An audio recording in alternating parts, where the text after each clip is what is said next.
محنت کر کے زیادہ بڑی جنت لے لے گا تو تم زیادہ پیسے دے کے زیادہ جنت نہیں لے سکتے. تمہیں نہیں جنت چاہیے.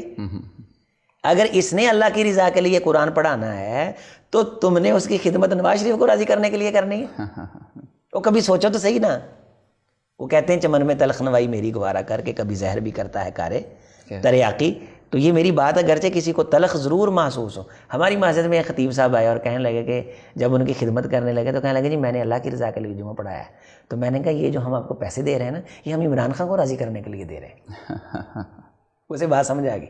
اور میں کہا یہ جو ہم آپ کو دے رہے ہیں ہم بھی اللہ کو راضی کرنے کے لیے دے رہے ہیں. آپ نے تو اپنے آپ کو بچا لیا یہ کہہ کے کہ میں تو پیسے نہیں لوں گا میں تو اللہ کو راضی کرنے کے لیے آیا ہوں.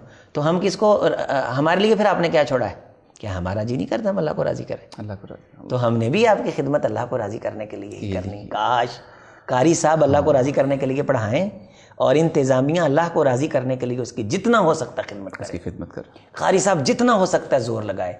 ہمارے معاشرے کے اندر ہیرے ہیں جو ہم تراشیں تو وہ کائنات کی قیادت کے فرائض سار انجام دیں.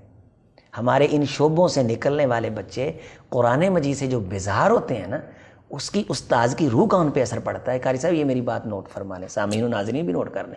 اگر قاری صاحب کلاچ بیٹھے ہیں مجبوری سمجھ کے اگرچہ نہیں بھی بتاتے, رسول رحمت علیہ الصلوۃ والسلام جب معراج پہ گئے آپ کو شہد پیش کیا گیا, آپ کو شراب بھی پیش کی گئی, دودھ بھی پیش کیا گیا. آپ علیہ الصلوۃ والسلام نے دودھ کا پیالہ لیا اور پی لیا. وہاں فرشتے نے رسول رحمت علیہ السلام سے کہا کہ اگر آپ شراب کا پیالہ پکڑ لیتے فغاوت امت تو آپ کی امت گمراہ ہو جاتی. اب امت تو نیچے ہے, امت کون سا دیکھ رہی ہے کہ رسول صلی اللہ علیہ وسلم نے وہاں کون سا پیالہ لیا.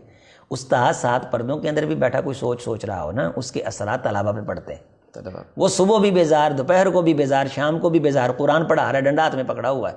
جب وہ خود خوش نہیں ہے قرآن کی خدمت کر کے تو اس کے سامنے بیٹھے ہوئے بچے اس پر اچھے اثرات نہیں مرتب. وہ قرآن مجید پڑھیں گے ضرور لیکن قرآن مجید دل سے نہیں پڑھیں گے, روح سے نہیں پڑھیں گے. روح سے نہیں پڑھیں گے.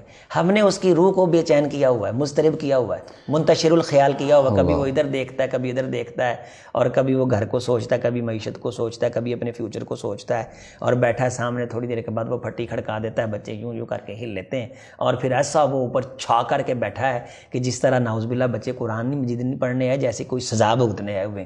ٹانگ سیدھی نہیں بچہ کر سکتا. کیوں بھائی تم نے گوڈے پہ کیوں بٹھانا, یہ کس نے یہ طریقہ ایجاد کیا ہے. تو آپ بچوں کو بھی ریلیکس رکھیں, خود بھی ریلیکس رہیں. یہ سب کچھ تب ہوگا جب ہم ایک دوسرے کے درد کو محسوس کریں گے. قاری صاحب جو ہیں ہمارے شعبہ حفظ کے اساتذہ ہیں, ہمارے سر کا تاج ہیں, ان کا درد ہمارے دل میں ہے.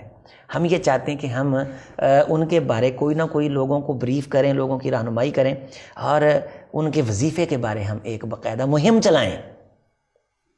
ان کے وظیفے کے بارے ایک مہم چلائیں, ان کی خدمت کے بارے, ان کے حق الخدمت کے بارے ایک مہم چلائیں. اب جس کو 2 جملے کہنے آ جاتے ہیں اس نے تو وہاں بھی پروگرام کیا, قاری صاحب وہاں سے 5000 مل گیا, وہاں سے بھی 10,000 مل گیا, رنگ برنگے کھانے بھی کھا لیے.